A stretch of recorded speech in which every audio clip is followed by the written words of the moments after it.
নামাজ যারা পড়ে না ঘাড় ধরে ধরে তাদেরকে আনেন। কেন নামাজ পড়বা না? তুমি মুসলমান, এই মুহূর্তে তুমি আমরা এক কাতারে দাঁড়াই। এটা যদি আপনার সন্তান হয়, ধরেন নামাজ পড়তে আসো। মুহাম্মদ সাল্লাল্লাহু আলাইহি সাল্লামের কথা কঠিন ছিল নামাজের ব্যাপারে।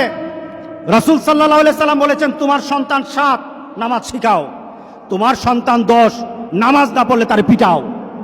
কে বলেছেন? কে বলেছেন? রাসূল বলেছেন। তাহলে রাসূল কঠিন হলেন না? নামাজের ব্যাপারে কঠিন না? নামাজের ব্যাপারে আমরা কখনো সহজ হব না। সুতরাং আমার রাসূলের কথা হলো, তওবা তো তখন পর্যন্ত। আমার আল্লাহ বলেছেন, লাইসাতিত তাওবাতু লিল্লাযিনা ইয়ামালুনা সাইয়্যাত। একটা মানুষ পাপ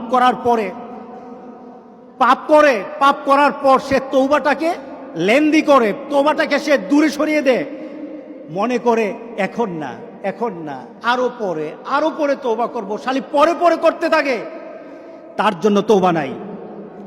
হাত্তা ইদা হাদরা আহাদাহুমুল মাউত, যখন মৃত্যুর দুয়ারে চলে যায়, যখন সে কোয়ারেন্টাইনে চলে যায়, যখন সে আইসিইউতে যায়, তখন বললে ইন্নী তুবতুল আন, এখন তওবা করতেছি। আল্লাহ বলেন, এটা আমার কাছে তওবা না। যারা এইভাবে তওবা করে তাদের তওবা, আল্লাহ বলেন লাইসাতিত তাওবা, এটা তওবা নয়, এই তওবা আমি কবুল করি না। রাসূল সাল্লাল্লাহু আলাইহি সাল্লাম বলেছেন, মা লাম ইয়াতাগারগির, যখন গড়গড় আরম্ভ হয়ে যাবে তখন আর তওবা কারো কবুল করা হবে না। গোটা পৃথিবীর মধ্যে কিন্তু গড়গড়ার পর্যায়ে চলে আসছে। এখনই আমাদেরকে ফিরে আসতে হবে।